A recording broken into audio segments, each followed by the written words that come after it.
death of Trayvon Martin. And while thousands are seeking justice right now, we're seeking some answers. Mark Morial is the president of the National Urban League. Thank you so much for joining us. Hi, Don. I want to ask you something real quickly before we start talking about race.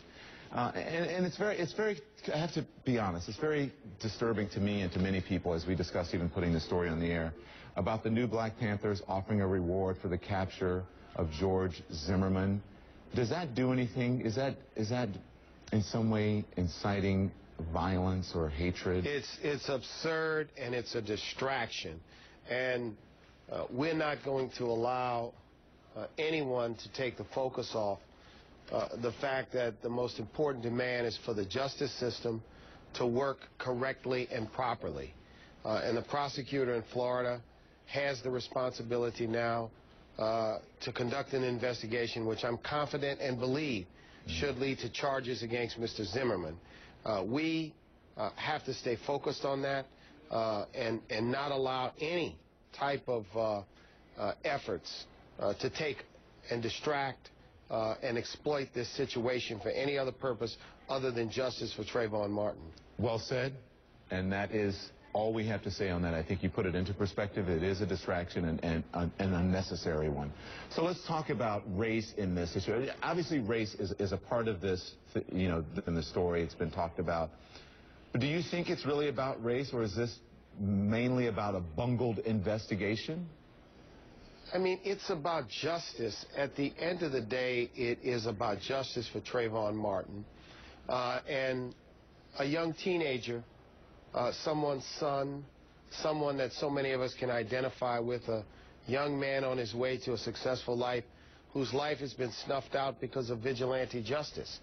It is about race in the sense that it appears as though George Zimmerman saw a stereotypic view of a young African-American male and for unreasonable reasons felt threatened by it. And I think that we have to acknowledge that race may have played a factor in this.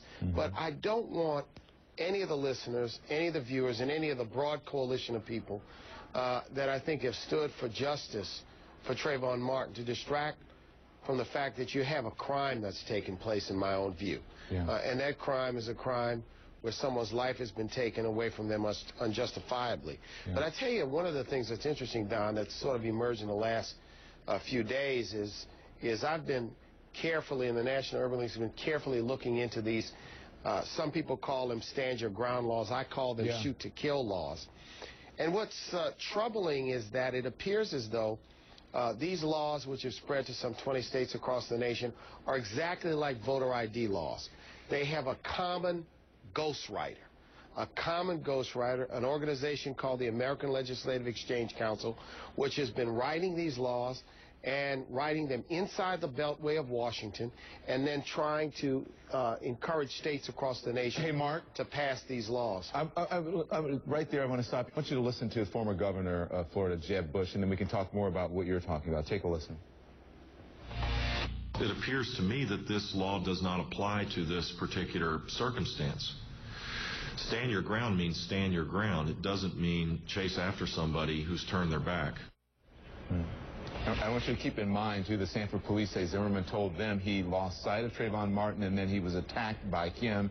And just to be clear, you know, back to this law, here's what Tallahassee, Florida State Attorney Willie Megg said this past week. He said the consequences of the law have been devastating around the state. It's almost insane what we are having to deal with. So do you, I don't know, why is this law even on the books if people in authority are saying the things that they're saying about it? You know, police chiefs in Florida, including the former chief of Miami, John Timoney, who's got a great op-ed in the New York Times, oppose this law. Law enforcement, I think, would tell you that this law is not a good law. This is bad public policy.